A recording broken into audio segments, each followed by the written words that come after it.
A partir de agora, você vai ver o que foi destaque neste fim de semana nas redes sociais. Tribunal Internacional de Haia barra visita de Renan Calheiros, Omar Aziz e Randolph Rodrigues. Protocolado pedido de impeachment do presidente da OAB. Governo federal declara situação de emergência na Bahia e em Minas Gerais. Ministério da Saúde derruba internet após novo ataque hacker. Paciente vacinado contrai variante Ômicron sem sair do Brasil. Segunda-feira, 13 de dezembro de 2021. Começando nas redes.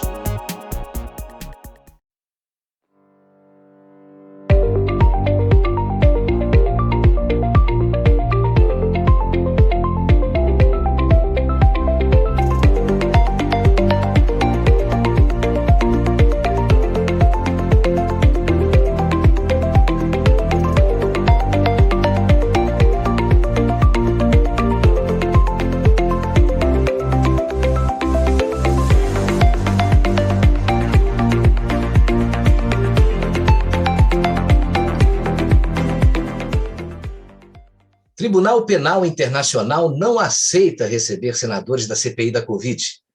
A cúpula da Comissão Parlamentar de Inquérito da CPI da pandemia não esperava por essa. Os senadores planejavam uma viagem internacional para Haia, na Holanda, com o objetivo de entregar o relatório final ao Tribunal Penal Internacional. A Comissão de Direitos Humanos do Senado chegou a aprovar na quinta-feira um requerimento que previa a ida dos congressistas aos Países Baixos em janeiro do ano que vem. Apesar da intenção de Renan Calheiros e companhia, a Corte enviou um comunicado afirmando que não receberá o grupo pessoalmente. Protocolado pedido de impeachment do presidente da Ordem dos Advogados do Brasil. 1.026 advogados de todos os estados e Distrito Federal pediram o afastamento liminar do atual presidente da OAB, Felipe Santa Cruz. Os advogados argumentam que o atual presidente cometeu desvio de finalidade no cargo ao utilizá-lo para promoção pessoal e trampolim político para tentar se eleger ao governo do Rio de Janeiro em 2022. Ainda segundo os advogados, Felipe tornou a OAB um puxadinho ideológico do PT por ser um militante esquerdista assumido e que essa atitude vem prejudicando a imagem da instituição. STF atende PSOL e suspende despejo de áreas rurais invadidas até março. O PSOL fez o pedido e o STF acatou. A Lei 14.261 de 2001, aprovada pelo Congresso em outubro de 2021, foi mudada, e o Supremo estendeu para 31 de março de 2022 o impedimento de execução de medidas judiciais de desocupação de áreas invadidas, sejam elas urbanas ou rurais, por causa da pandemia. O plenário confirmou por maioria a liminar determinada pelo ministro Luiz Roberto Barroso, que é o relator da DPF 828. Só que a função de alterar uma norma é do Poder Legislativo e não do Poder Judiciário.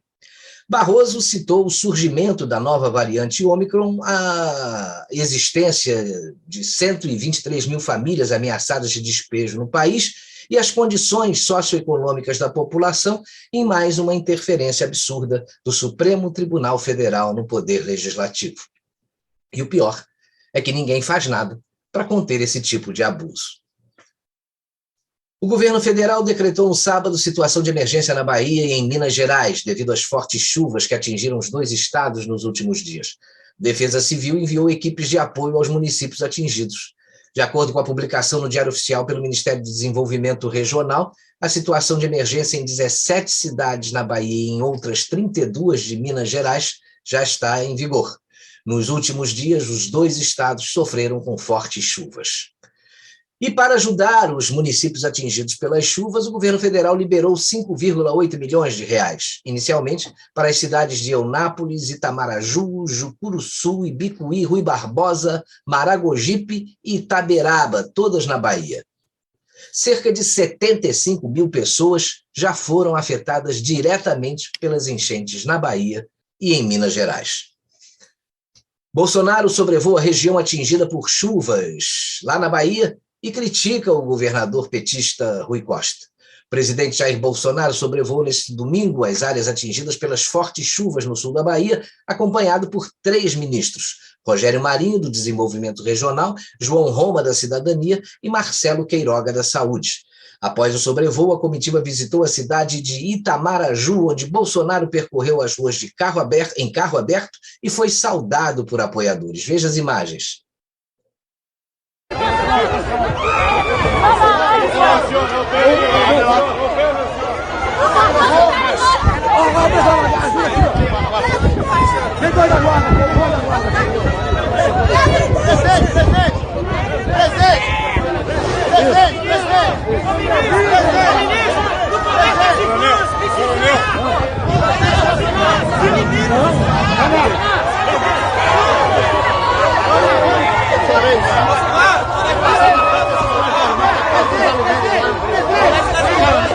Não sei quando vai passar. Deixa eu colocar. Vamos embora.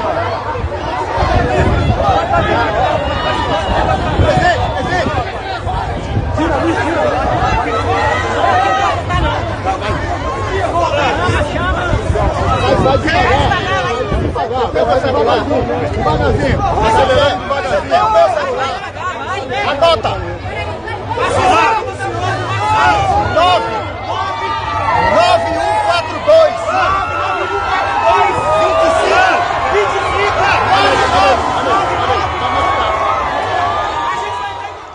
Durante a visita, o presidente criticou o governador da Bahia, Rui Costa, do PT, relembrando as medidas restritivas adotadas no Estado.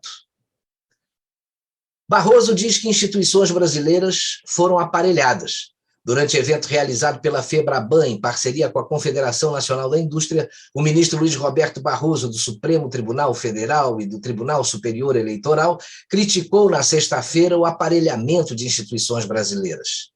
Segundo ele, há instituições que deveriam ser de Estado e foram aparelhadas como de governo, o que é errado e ruim para a democracia, disse Barroso. Anteriormente, o Brasil passou por sustos decorrentes de uma onda populista, afirmou.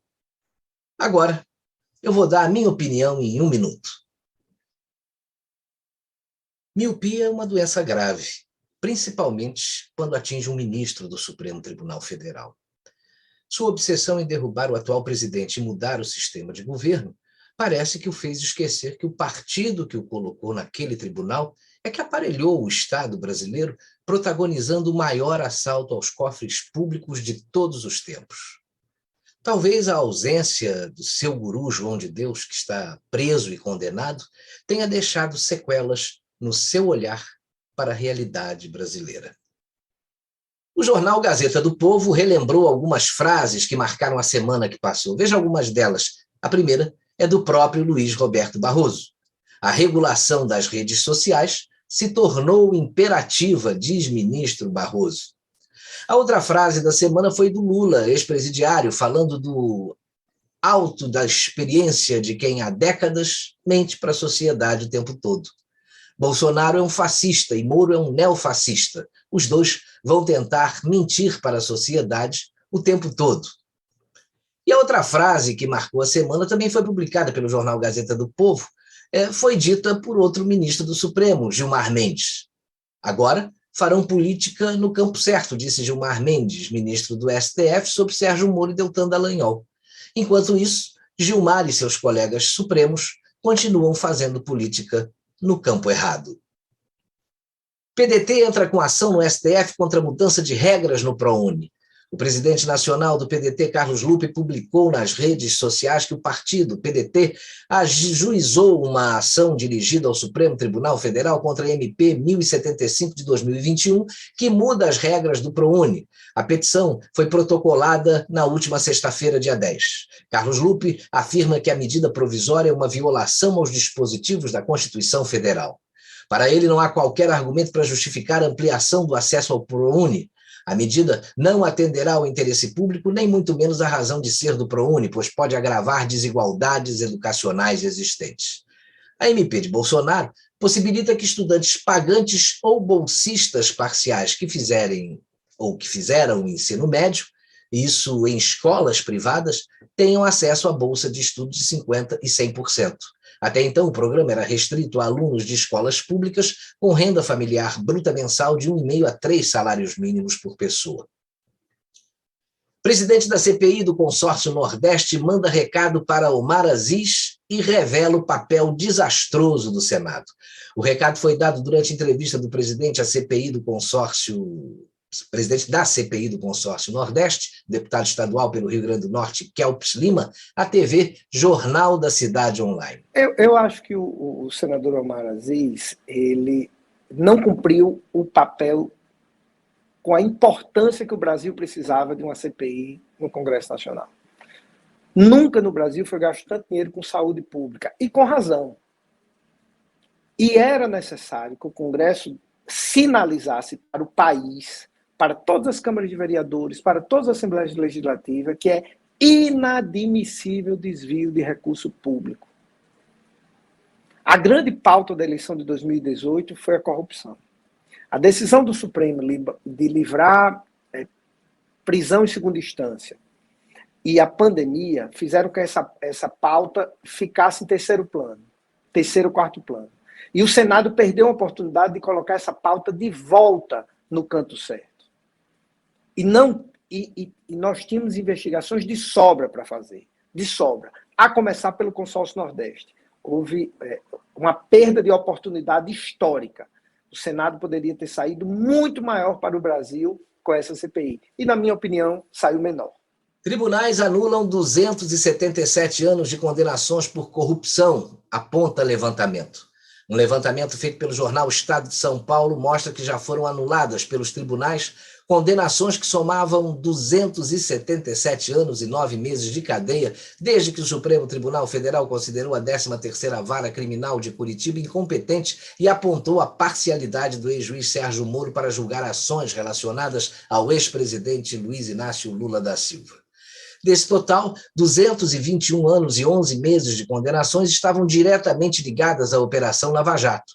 O maior revés se deu nos processos relacionados ao ex-presidente Lula, que havia sido condenado a 8 anos e 10 meses de prisão no processo do Triplex do Guarujá e a 17 anos de prisão no caso do sítio de Atibaia. Outros políticos também foram beneficiados. O ex-presidente da Câmara dos Deputados, Eduardo Cunha, teve anuladas 2 condenações, uma de 24 anos de prisão e a outra de 14 anos e 6 meses. E o ex-governador do Rio, Sérgio Cabral, em uma de suas inúmeras condenações. O benefício diminuiu a pena de Cabral em 14 anos e 7 meses. Agora, as manchetes internacionais deste fim de semana. Lula é recebido na Casa Rosada e discursa para a multidão na Praça de Maio. Canadá proíbe tratamentos de cura gay no país. Cúpula da democracia termina sem acordo, mas Biden espera resultados em 1 ano. Nos Estados Unidos, tornado em Kentucky deixa pelo menos 50 mortos. China trabalha para fazer uma base militar no meio do Atlântico. E vídeo gravado por piloto mostra supostos OVNIs, objetos voadores não identificados, sobrevoando o oceano.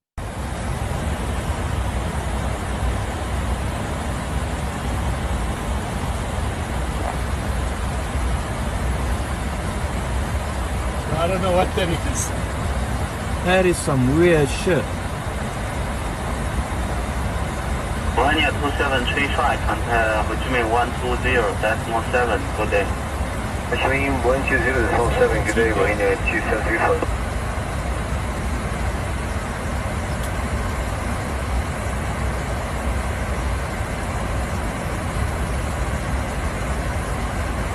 That's something fine.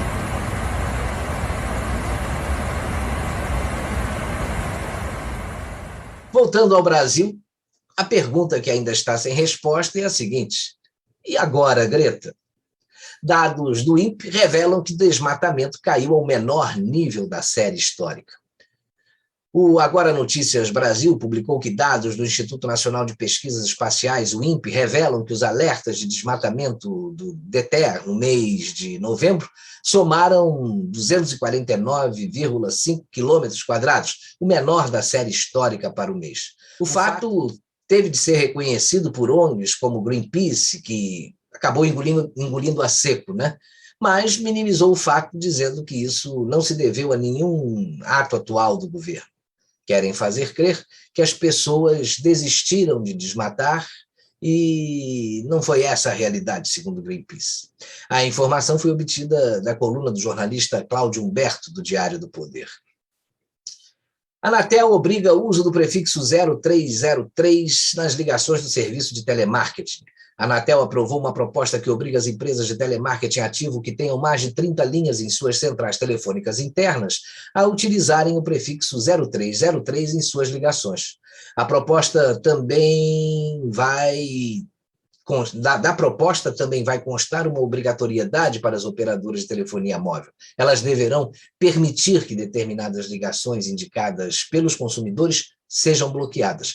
Com isso, é provável que diminuam bastante as ligações indesejáveis feitas pelas empresas de telecomunicações.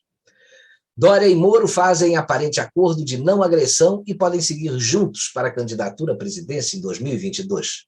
Na semana passada, o governador paulista João Dória e o ex-ministro Sérgio Moro se encontraram. Segundo o Terra Brasil Notícias, as especulações se desenvolveram após o encontro entre Dória e Moro correm em torno da desistência de um deles na disputa do ano que vem, que cederia em apoio ao outro, se colocando aí na condição de vice ou mesmo ficando de fora da eleição. Há ainda a possibilidade de que ambos mantenham suas candidaturas e que a reunião da quarta tenha sido o primeiro encaminhamento de um pacto de não agressão que nortearia a campanha dos dois em 2022. Ministério da Saúde derruba a internet após novo ataque hacker. A medida ocorreu 2 dias depois do ataque que derrubou o site do Ministério e do Conect SUS.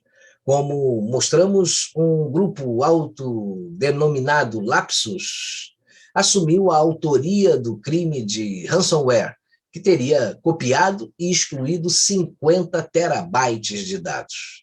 O Ministério da Saúde informou que os dados de brasileiros vacinados contra a Covid foram recuperados. E o governo diz que a expectativa é de restabelecer aí o Conect SUS na próxima semana, nesta semana, né? Paciente vacinado contrai variante Ômicron sem sair do Brasil. O governo de São Paulo confirmou mais um caso de contaminação pela variante Ômicron do coronavírus no estado. O paciente tem 67 anos de idade e não saiu do país recentemente. Essa é a 4ª contaminação pela variante Ômicron confirmada em São Paulo. Nesse último caso, o paciente já havia completado o esquema vacinal e tomou a dose de reforço com a vacina da Pfizer. Ele está em isolamento domiciliar e apresenta apenas sintomas leves. Bolsonaro divulga vídeo de Kim Paim denunciando o jogo do poder de Moro e Dallagnol contra o seu governo. Ontem, o presidente Jair Bolsonaro criticou em suas redes sociais um jogo de poder entre o ex-ministro da Justiça, Sérgio Moro, e o ex-procurador Deltan Dallagnol da Lava Jato. E recomendou a seus seguidores que assistam a um vídeo feito pelo jornalista Kim Paim, que explica tudo. Se você quiser assistir ao vídeo, vá até o canal do Kim Paim no YouTube e procure o vídeo publicado no último sábado, dia 11 de dezembro. Vale a pena. Veja o que o Bolsonaro disse. Bom dia a todos. Domingo, daqui a pouco parto para o sul da Bahia e norte de Minas Gerais. Ver o que aconteceu com os nossos irmãos por ocasião das chuvas torrenciais na região. Agora eu quero fazer um pedido todo especial para você nesse domingo, como nunca fiz na vida. Aí tem um link. É um vídeo feito pelo Kim Paim de aproximadamente 1 hora. Você tem que assistir e repassar. O que está ali, entre outras coisas, o jogo do poder de forma documentada. Em grande parte, sabia eu de tudo aquilo, porque eu vivia o momento, eu era o presidente e tinha as informações que precisava. Obviamente não tinha como agir naquele momento. Uma das passagens que não está ali. Estava em 2019, faltavam poucas semanas para eu indicar o PGR para o Senado, e um ajudante de óleo trouxe o telefone e falou: Deltan Dallagnol quer falar contigo. Eu falei: não vou falar com ele. Por que eu não queria falar com ele? Nunca tinha falado antes. Por um motivo muito simples. Ele queria uma audiência comigo. Porque ele era, no momento, o cotado nas mídias sociais como ir para o PGR, né? A pessoa certa para o PGR, como naquele momento também a pessoa certa para o Supremo seria Sérgio Moro. E se eu tivesse audiência para ele, com toda certeza, eu não ia indicá-lo para a PGR, mas ele ia sair com uma história pronta, como eles faziam por ocasião de alguns depoimentos, por ocasião da Lava Jato. Escreviam o depoimento e chamavam o cara para assinar. E ia falar o quê? Que eu teria feito uma proposta indecorosa para ele, para salvar um amigo, um parente. E então, como ele não aceitou o Deltan Dallagnol, ia me acusar do quê? De parcial. Então, esse vídeo documentado, feito pelo Kim Paim, você tem que assistir e tem que repassar, para você entender de vez o que eu passo, a minha função e o que querem para o nosso Brasil. É simplesmente imperdível esse vídeo. Por favor, assista. Um bom dia a todos. O Nas Redes fica por aqui. Na próxima segunda-feira, dia 20 de dezembro, estaremos de volta com as notícias do próximo fim de semana. Até lá.